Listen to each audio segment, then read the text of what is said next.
Shri Swami Samarth प्रियाच life या YouTube channel तुम्हा सर्वांचं मनपूर्वक स्वागत आहे। देवीची ओटी ही कशी भरावी, सामान काय काय असावे, ओटी भरण्याची खरी जी पद्धत काय आहे ही सर्व माहिती आज आपण या व्हिडिओमध्ये पाहणार आहोत।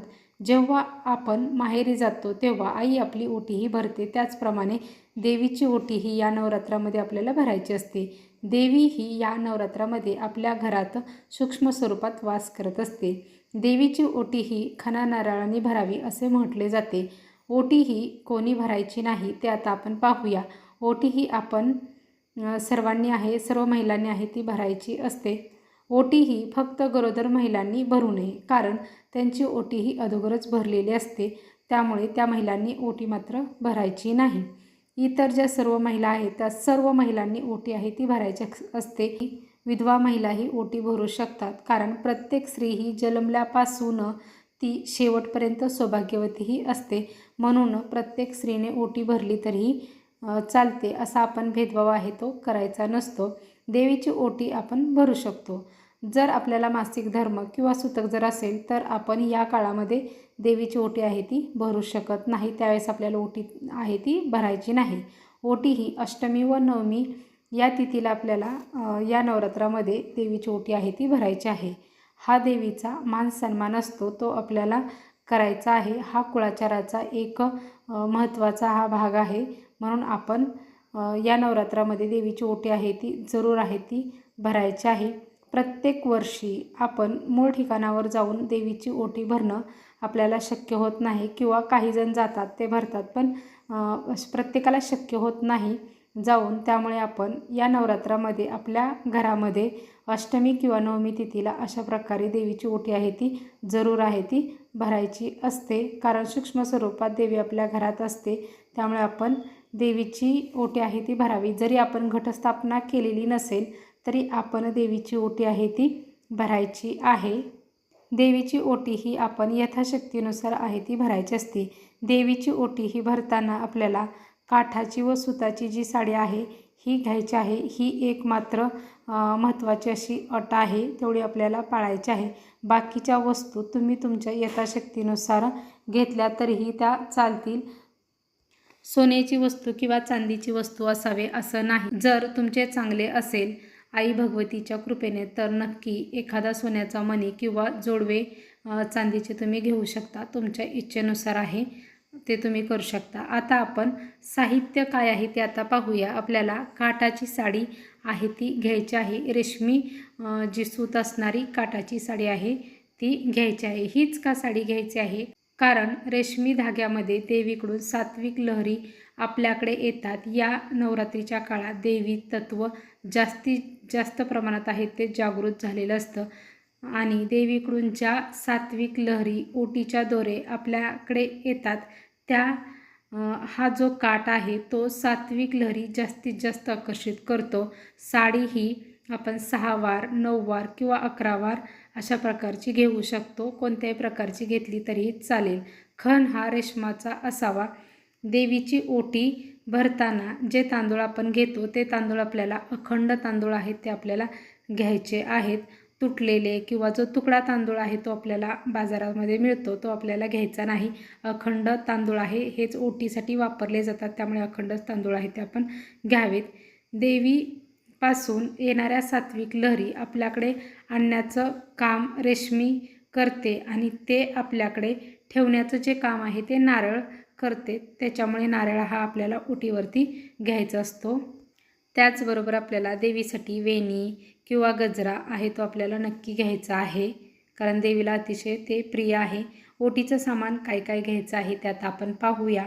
तर ओटीच्या सामानामध्ये खारीक, सुपारी, हळकुंड, बदाम, लवंग याप्रमाणे जे ओटीचं सामान आहे ते आपल्याला घ्यायचं आहे। त्याचबरोबर सौभाग्य अलंकार आहेत तेही आपल्याला घ्यायचे आहेत। त्यामध्ये आपण रुमाल, नथ, जोडवी, मंगळसूत्र हे आपण सोन्याचं आपल्याला नाही करणं शक्य होत, नाही आपण घेऊ शकत, त्यामुळे आपल्याला जे बाजारामध्ये उपलब्ध आहे जे मिळतं ते आपण आणलं तरी तेही चालू शकतं। शृंगार अलंकार सर्व आहेत ते आपल्याला घ्यायचे आहेत. त्यामध्ये टिकली, पावडर, काजळ, त्यानंतर चाप आपण किंवा मेहंदीचा कोन आहे, अत्तर आहे. देवीला अत्तर हे खूप आवडतं, त्यामुळे अत्तर तर आपण जरूर घ्यावे. बांगड्या घ्यावे, जर चुडे असतील तुमच्याकडे तर ते चुडेही आपण घेऊ शकतो. नेल पेंट आहे. असे जे काही शृंगारचं जे साहित्य असतं, जेवढं तुमच्याच्याने शक्य होईल तेवढं तुम्ही नक्कीच घेण्याचा प्रयत्न आहे तो आपल्याला करायचा आहे. या ओटीवरती आपल्याला एक पानाचा विडा आहे तो ठेवायचा असतो आणि त्याचबरोबर आपण त्याच्यावरती दक्षिणा आहे ती ठेवायची आहे. दक्षिणा तुम्ही 11 रुपये ठेवली तरीही चालू शकते किंवा तुम्ही तुमच्या यथाशक्तीनुसार यापेक्षा जास्तही ठेवू शकता. आता आपण पाहूया ओटी भरताना आपल्याला कशी भरायची आहे आणि ती कशा पद्धतीने भरली जाते. ओटी भरताना जर तुमच्याकडे घटस्थापना असेल तर आपल्याला घटाच्या समोर बसायचं आहे. जर घटस्थापना नसेल तर आपण देवघराच्या समोर आहे ते आपल्याला बसायचं आहे. बसताना आपल्याला आसन आहे ते घ्यायचं आहे आणि ज्यावेळेस आपण ओटी भरणार आहोत त्यावेळेस आपल्या सर्वांना माहीत आहे साडी घालूनच आहे ती ओटी आहे ती भरली जाते. त्यामुळे आपण साडी आहे ती घालायची आहे आणि आपल्या डोक्यावरती पदर आहे तो घ्यायचा आहे. ती जी संपूर्ण ओटी घेतलेली आहे त्या संपूर्ण ओटीवरती आपल्याला हळदी कुंकू आहे ते आपल्याला व्हायचं आहे. हे सर्व करत असताना सतत आपल्याला देवीचा जो 99 मंत्र आहे, ओम ऐं ह्रीं क्लीं चामुंडे विच्चे, हा जो मंत्र आहे त्याचा मंत्र जप आहे तो आपल्याला सतत आहे तो करायचा आहे. आता ओटी भरण्याच्या अगोदर आहे ती ओटी आपल्या हातामध्ये उचलून घ्यायची आहे. हातामध्ये उचलून घेऊन ते आपल्या छातीजवळ आहे ते आपल्याला धरायचे आहे आणि देवी मातेला आपण प्रार्थना करायची आहे की आपल्याला असं म्हणायचं आहे, देवी आई तू माझ्या घरात गेली 7 ते 8 दिवस आहे सूक्ष्म स्वरूपात वास करत आहेस. आता वेळ आली आहे तुला निरोप देण्याची, म्हणून मी तुझी खणा नारळाने ओटी भरत आहे. माझ्या कुटुंबाला सुखात ठेव आणि मी जी ओटी भरली आहे त्याचा स्वीकार कर, अशी आपल्याला देवी आईला प्रार्थना आहे ती करायची आहे. ओटी भरत असताना आपण कोणतेही आपल्या इच्छा किंवा कोणतंही मागणं आहे ते देवीकडे मागायचं नाही. अगदी निर्मळ मनाने आपण ही ओटी आहे ती भरायची आहे. ही ओटी नंतर आपण घटाला स्पर्श आहे तो करायचा आहे. पण घटाला स्पर्श करत असताना आपल्याला देवीचा जो जय जयकार आहे तो आपल्याला करायचा आहे. जय जयकार आपण कशा पद्धतीने करायचा आहे ते आता आपण पाहूया की तो जय जयकार आहे तो कसा करायचा असतो. उदयस्तु श्री महाकाली महालक्ष्मी महासरस्वती राजेश्वरी आई साहेब श्री अंबे माते की जय, श्री अंबे माते की जय, श्री अंबे माते की जय, असं आपल्याला 3 वेळा आहे ते हा जय जयकार आहे तो आपल्याला म्हणायचा आहे.